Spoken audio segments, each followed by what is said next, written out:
भाषण का उद्देश्य यह है कि टोस्टमास्टर अभिजीत अपने एक भाषण को देकर उससे मूल्यांकनकर्ता से अपने सभी सारी गलतियां समझकर और उन्हें सुधार कर पुनः नया भाषण तैयार कर हमें प्रस्तुत करेंगे। और आज उस भाषण प्रस्तुति को मैं फिर मूल्यांकन करके उनका मूल्यांकन करूंगा और उन्हें सहायता करूंगा कि वह एक अच्छे वक्ता बन सके। धन्यवाद। नमस्कार सभी को मेरा। तो आज जिस विषय पे मैं आज बोलने वाला हूँ उस विषय का शीर्षक है आध्यात्मिक रूप में स्वतंत्रता का महत्व एक आम नागरिक के लिए। जब हम भगत सिंह, महात्मा गांधी, जवाहरलाल नेहरू इनके बारे में सुनते हैं तो हमें हमारी छाती गर्व से चौड़ी हो जाती है कि इन्होंने हमारे देश के लिए क्या नहीं किया।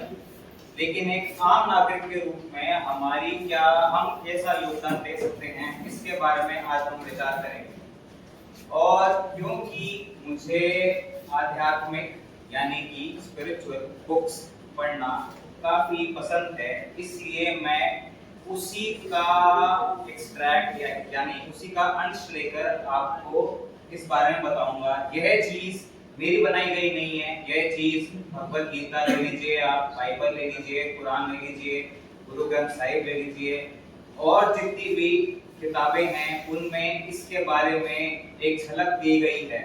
और ये झलक मेरे हिसाब से कहीं ना कहीं स्वतंत्रता के ऊपर दी गई है, इसलिए आज मैं इसके ऊपर अपनी जो बात है वो आपके सामने साझा करने जा रहा हूं। तो इस झलक में का अगर हम निष्कर्ष निकालें तो इसमें कहा गया है कि क्या हम सच में स्वतंत्र हैं। इसमें बताया गया है कि हम आज भी भले ही देशों के मार्ग अगर देशों का लिया जाए तो हम वैसे स्वतंत्र हैं, लेकिन आज भी हम अपने मन के गुलाम हैं।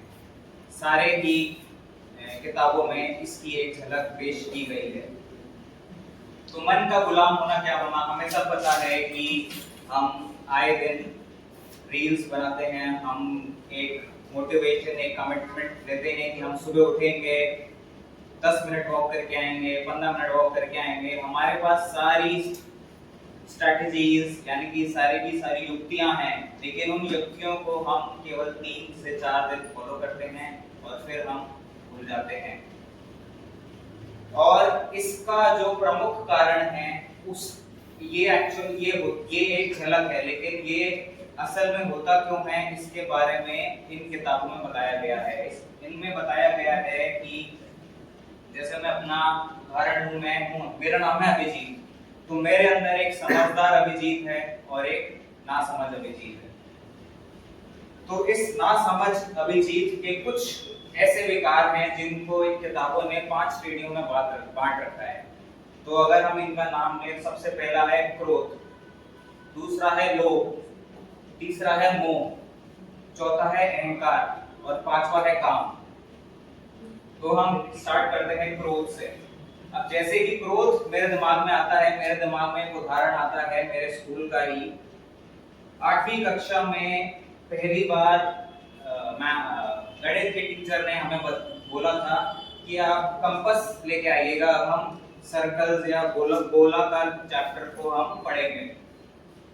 तो 2-3 दिन हुए, हम सब कंपास लेकर आ गए और उसी समय मैंने देखा कि हमारे एक स्टूडेंट ने किसी को कुछ बड़ा बोला, कहते दूसरे स्टूडेंट को, और दूसरे स्टूडेंट के हाथ में था कंपास और उस कंपास में उसने उठाया और उसके हाथ से हाथ पार कर दिया।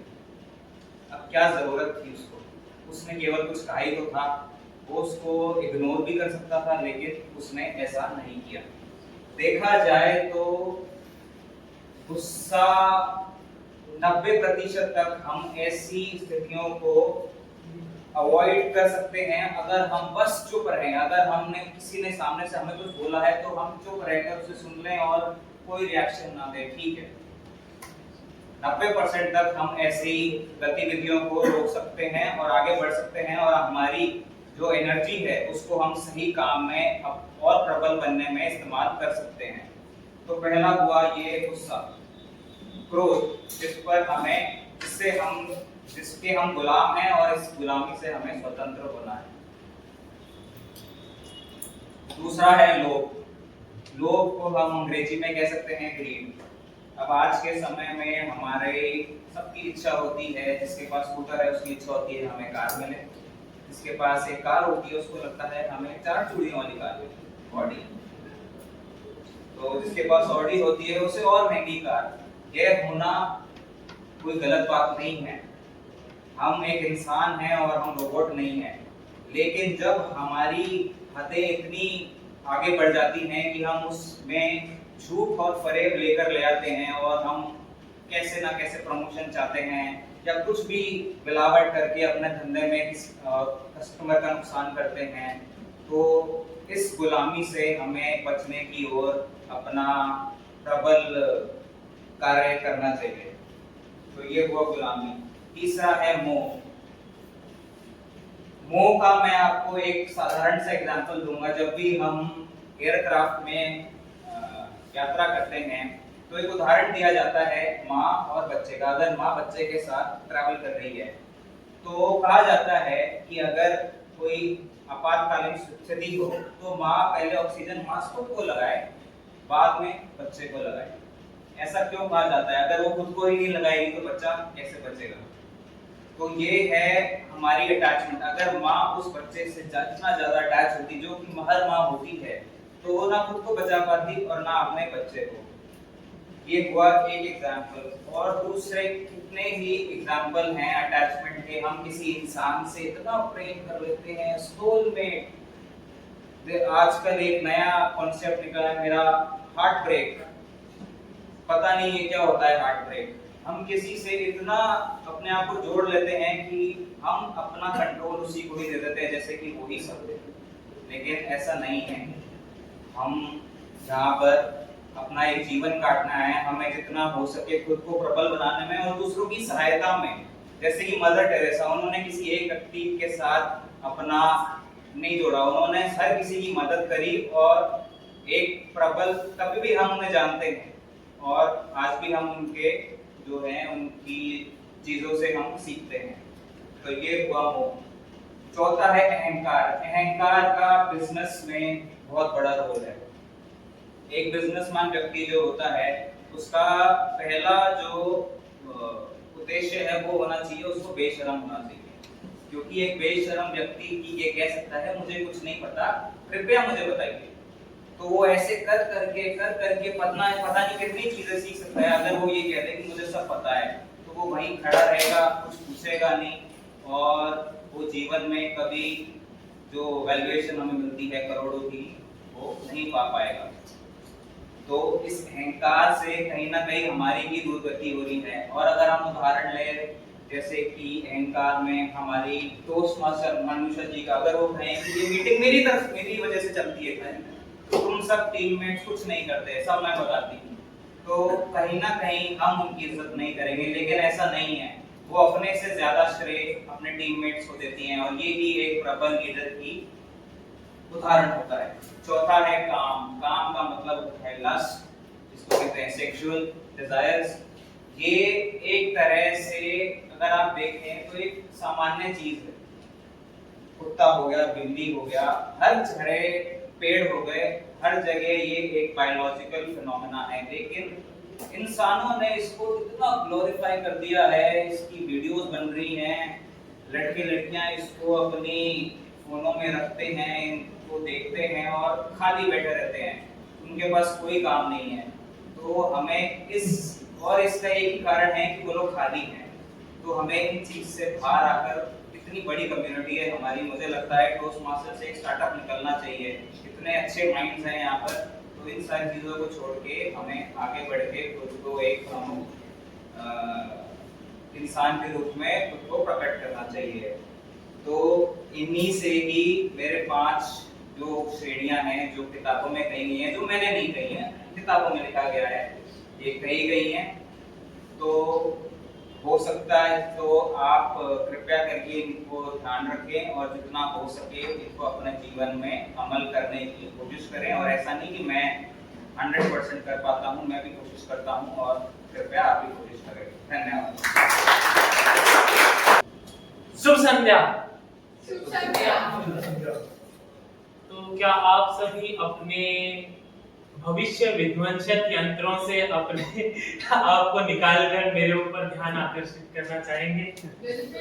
भविष्य विध्वंसक यंत्र। आज टोस्टमास्टर अभिजीत ने इस रंगमंच का दृष्टिकोण बदल दिया अपने इस भाषण से। आध्यात्मिक रूप में स्वतंत्रता का मतलब एक आम नागरिक के लिए बहुत ही गहरी बात कही है। एक आम नागरिक के लिए स्वतंत्रता का क्या मतलब है? हम हर साल स्वतंत्रता दिवस मनाते हैं, परंतु हर एक नागरिक के लिए उसका क्या मूल्य है, क्या उसकी भावनाएं हैं इसके लिए, और क्या उसकी रूपरेखा रहती है इस पर। मुझे ये बहुत ही सुंदर रूप से देखने को मिला, जैसे टोस्टमास्टर अभिजीत ने भावनाओं के बारे में बताया।